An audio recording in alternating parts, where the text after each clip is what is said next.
السلام علیکم ورحمۃ اللہ وبرکاتہ۔ بسم اللہ الرحمن الرحیم۔ رب اشرح لی صدری ویسر لی امری واحلل عقدۃ من لسانی یفقہوا قولی۔ ربی زدنی علما الرحیق المختوم۔ نبی کریم صلی اللہ علیہ وسلم کے سیرت کے حوالے سے آج ہم جانیں گے قیصر شاہ روم کے نام پتر۔ صحیح بخاری کی ایک لمبی حدیث میں اس پتر کا مول پاٹھ لکھا ہوا ہے جسے اللہ کے رسول صلی اللہ علیہ وسلم نے ہرقل شاہ روم کے پاس روانہ فرمایا تھا۔ وہ پتر اس طرح ہے: بسم اللہ الرحمن الرحیم۔ اللہ کے بندے اور اس کے رسول محمد کی اور سے صلی اللہ علیہ وسلم۔ ہرقل عظیم روم کے نام۔ اس ویکتی پر سلام جو ہدایت کی پیروی کرے۔ تم اسلام لاؤ، سالم رہو گے۔ اسلام لاؤ، اللہ تمہیں ہمارا بدلہ دوبارہ دے گا، اور اگر تم نے منہ پھیرا تو تم پر عارضیوں جنتا کا بھی گناہ ہوگا۔ اے اہل کتاب، ایک ایسی بات کی اور آؤ جو ہمارے اور تمہارے درمیان برابر ہے کہ ہم اللہ کے سوا کسی اور کو نہ پوجیں، اس کے ساتھ کسی چیز کو شریک نہ کریں، اور اللہ کے بجائے ہمارا کوئی بھی ویکتی کسی کو رب نہ بنائے۔ بس اگر لوگ رخ پھیرے تو کہہ دو کہ تم لوگ گواہ رہو، ہم مسلمان ہیں۔ اس پتر کو پہنچنے کے لیے دیہی بن خلف قبلی کا چناؤ ہوا۔ آپ نے انہیں حکم دیا کہ وہ یہ پتر سربراہ بصری کے حوالے کر دے اور وہ اسے قیصر کے پاس پہنچا دے گا۔ اس کے بعد جو کچھ پیش آیا اس کا ویوچن صحیح بخاری میں ابن عباس رضی اللہ عنہ کی روایت میں ملتا ہے۔ ان کا ارشاد ہے کہ ابو سفیان بن حرب نے ان سے بیان کیا کہ ہرقل نے اس کو قریش کی ایک جماعت سمیت بلایا۔ یہ جماعت حدیبیہ سمجھوتے کے تحت اللہ کے رسول صلی اللہ علیہ وسلم اور قریش کے کفار کے درمیان طے شدہ امن کی مدت میں شام دیش کو تجارت کے لیے گئی ہوئی تھی۔ یہ لوگ ایلیہ بیت المقدس میں اس کے پاس حاضر ہوئے۔ ہرقل نے انہیں اپنے دربار میں بلایا۔ اس وقت اس کے گردا گرد روم کے بڑے بڑے لوگ تھے۔ پھر اس نے ان کو اور اپنے ترجمان کو بلا کر کہا کہ یہ آدمی جو اپنے آپ کو نبی سمجھتا ہے، اس سے تمہارا کون سا آدمی سب سے زیادہ قریب نسبی تعلق رکھتا ہے؟ ابو سفیان کا بیان ہے کہ میں نے کہا، میں اس کا سب سے زیادہ قریبی خاندانی آدمی ہوں۔ ہرقل نے کہا، اسے میرے قریب کر دو اور اس کے ساتھیوں کو بھی قریب کر کے اس کی پیٹھ کے پیچھے بٹھا دو۔ اس کے بعد ہرقل نے اپنے ترجمان کے ذریعے ابو سفیان کے ساتھیوں سے کہا کہ میں اس آدمی سے اس آدمی نبی صلی اللہ علیہ وسلم کے بارے میں سوال کروں گا۔ اگر یہ جھوٹ بولے تو تم لوگ اسے جھٹلا دینا۔ ابو سفیان کہتے ہیں کہ اللہ کی قسم، اگر جھوٹ بولنے کی بدنامی کا ڈر نہ ہوتا تو میں آپ کے بارے میں یقیناً جھوٹ بولتا۔ ابو سفیان کہتے ہیں، اس کے بعد پہلا سوال جو ہرقل نے مجھ سے آپ کے بارے میں کیا وہ یہ تھا کہ تم لوگوں میں اس کا خاندان کیسا ہے؟ میں نے کہا، وہ اونچے خاندان والا ہے۔ ہرقل نے کہا، تو کیا یہ بات اس سے پہلے بھی تم میں سے کسی نے کہی تھی؟ میں نے کہا، نہیں۔ ہرقل نے کہا، کیا اس کے بعد باپ دادا میں سے कोई बादशाह गुजरा है? मैंने कहा नहीं। हिरकिल ने कहा, अच्छा तो बड़े लोगों ने उसकी पैरवी की है या कमज़ोरों ने? मैंने कहा, बल्कि कमज़ोरों ने। हिरकिल ने कहा, क्या इस दिन में दाखिल होने के बाद कोई व्यक्ति इस दिन से घबराकर अलग भी हो गया है? मैंने कहा, नहीं। हिरकिल ने कहा, उसने जो बात कही है, क्या उसे कहने से पहले तुम लोग उसको झूठे के नाम से याद करते थे? मैंने कहा, नहीं। हिरकिल ने कहा, क्या वह बदअहदी भी करता है? मैंने कहा, नहीं, अलबत्ता हम लोग इस वक्त उसके साथ समझौते की एक मुद्दत गुजार रहे हैं। मालूम नहीं इसमें वह क्या करेगा। अबू सुफियान कहते हैं कि इस एक वाक्य के सिवा मुझे और कहीं कुछ घुसेड़ने का कोई मौका ना मिला। हिरकिल ने कहा, क्या तुम लोगों ने उससे लड़ाई लड़ी है? मैंने कहा, जी हाँ। हिरकिल ने कहा, तो तुम्हारी और उसकी लड़ाई कैसी रही? मैंने कहा, लड़ाई हमारे और उसके बीच डोल है। वह हमें दुख दे लेता है और हम उसे दुख पहुंचा लेते हैं। हिरकिल ने कहा, वह तुम्हें किन बातों का हुक्म देता है? मैंने कहा, वह कहता है कि सिर्फ अल्लाह की इबादत करो, उसके साथ किसी चीज़ को शरीक ना करो।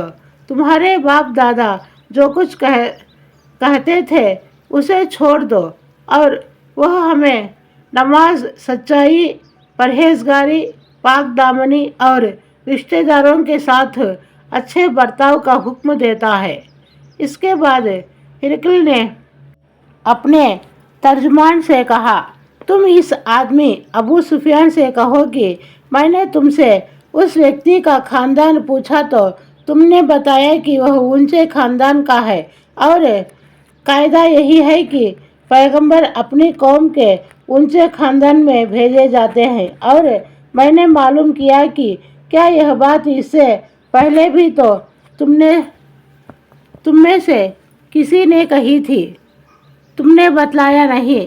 मैंने कहता हूँ कि अगर यह बात इससे पहले किसी और ने कही होती तो मैं यह कहता कि यह आदमी एक ऐसी बात की नक्काली कर रहा है जो इससे पहले कही जा चुकी है। और मैंने मालूम किया कि क्या इसके बाप दादों में कोई बादशाह गुजरा है तो तुमने बतलाया कि नहीं। मैं कहता हूँ कि अगर उसके बाप दादों में कोई बादशाह गुजरा होता तो मैं कहता कि यह व्यक्ति अपने बाप की बादशाही चाहता है। और मैंने यह मालूम किया कि क्या जो बात उसने कही है उसे कहने से पहले तुम लोग उसमें झूठ पाते थे तो तुमने बताया कि नहीं। और मैं अच्छी तरह जानता हूँ कि ऐसा नहीं हो सकता कि वह लोगों पर तो झूठ ना बोले और अल्लाह पर झूठ बोले। मैंने यह भी मालूम किया कि बड़े लोग उसकी पैरवी कर रहे हैं या कमज़ोर, तो तुमने बताया कि कमज़ोरों ने उसकी पैरवी की। और सच तो यही है कि यही लोग पैगंबरों के पैरोकार होते हैं। मैंने पूछा कि क्या इस दिन में दाखिल होने के बाद कोई व्यक्ति इससे पलटा भी है तो तुमने बतलाया कि नहीं। और सच तो यह है कि ईमान जब दिलों में घुस जाता है तो ऐसा ही होता है। और मैंने मालूम किया कि क्या वह बदअहदी भी करता है तो तुमने बतलाया कि नहीं। और पैगंबर ऐसे ही होते हैं, वे बदअहदी नहीं करते। मैंने यह भी पूछा कि वह किन बातों का हुक्म देता है तो तुमने बताया कि वह तुम्हें अल्लाह की इबादत करने और उसके साथ किसी चीज़ को शरीक ना ठहराने का हुक्म देता है, बुत परस्ती से मना करता है और नमाज, सच्चाई, परहेजगारी और पाक दामनी का हुक्म देता है।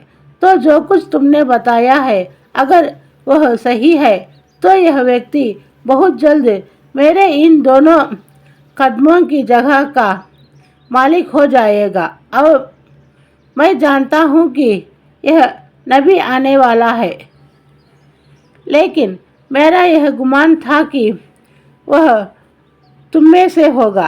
अगर मुझे यकीन होता है कि उसके पास पहुँच सकूँगा तो उससे मुलाकात की तकलीफ़ उठाता, और अगर उसके पास होता तो उसके दोनों पांव धोता। इसके बाद हिरकिल ने रसूल सल्लल्लाहु अलैहि वसल्लम का पत्र मंगा कर पढ़ा। जब पत्र पढ़ चुका तो वहाँ आवाज़ें उठने लगी और बड़ा शोर मचा। हिरकिल ने हमारे बारे में हुक्म दिया कि हम बाहर कर दिए गए जाए। जब हम लोग बाहर लाए गए तो मैंने अपने साथियों से कहा, अबू कब्शा के बेटे का मामला बड़ा ज़ोर पकड़ गया। इससे तो बनु अस्फर रोमियों का बादशाह डरता है। इसके बाद मुझे बराबर यकीन रहा कि रसूलुल्लाह सल्लल्लाहु अलैहि वसल्लम का दीन गालिब आकर रहेगा, यहाँ तक कि इस्लाम मेरे दिल की आवाज़ बन गया। यह कैसर पर नबी सल्लल्लाहु अलैहि वसल्लम के पत्र का वह असर था जिसके गवाह अबू सुफियान भी थे। इस पत्र का एक असर यह भी हुआ कि कैसर के ने अल्लाह के रसूल सल्लल्लाहु अलैहि वसल्लम के इस मुबारक पत्र को पहुंचाने वाली यानी दिहिया कल्बी रज़ियल्लाहु अन्हु को माल और उपहार दिया। लेकिन हज़रत दिहा ने उपहार लेकर वापस हुए तो हुमा में कबीला जुजाम के कुछ लोगों ने उन पर डाका डालकर सब कुछ लूट लिया। हज़रत दिहा मदीना पहुँचे तो अपने घर के बजाय सीधे मस्जिद नबवी में हाजिर हुए और सारी बातें कह सुनाई। पूरी बातें सुनकर अल्लाह के रसूल सल्लल्लाहु अलैहि वसल्लम ने हज़रत ज़ैद बिन हारिसा के नेतृत्व में 500 सहाबा किराम की एक जमात हुमा भेजी। हज़रत ज़ैद ने कबीला जुजाम पर रात में छापा मारकर उनकी अच्छी भली तादाद को कत्ल कर दिया और उनके जानवरों और औरतों को हाँक लाए। जानवरों में 1000 ऊँट और 5000 बकरियां थीं और कैदियों में 100 औरतें और बच्चे थे। चूँकि नबी सल्लल्लाहु अलैहि वसल्लम और कबीला जुजाम में पहले से समझौता चला आ रहा था, इसलिए इस कबीले के एक सरदार ज़ैद बिन रफ़ा जुजामी ने झट नबी सल्लल्लाहु अलैहि वसल्लम की सेवा में अपना विरोध नोट कराया। ज़ैद बिन रफ़ा उस कबीले के कुछ और लोगों समेत पहले ही मुसलमान हो चुके थे और जब हज़रत दिहिया पर डाका पड़ा था तो उनकी मदद भी की थी। इसलिए नबी सल्लल्लाहु अलैहि वसल्लम ने उनका विरोध स्वीकार करते हुए माले गनीमत और कैदी वापस कर दिए। ग़ज़वे की तारीख़ लिखने वालों ने आम तौर से इस घटना को हुदैबिया समझौते से पहले बताया है, पर यह भारी गलती है क्योंकि कैसर के पास जो पत्र भेजा गया, भेजने का यह काम हुदैबिया समझौते के बाद अमल में आया गया था। इसलिए अल्लामा इब्ने क़य्यिम ने लिखा है कि यह घटना बेशक हुदैबिया के बाद की है। मुंज़िर बिन सवी के नाम पत्र, इसके बारे में हम कल जानेंगे। अस्सलाम वालेकुम व रहमतुल्लाहि व बरकातुहू।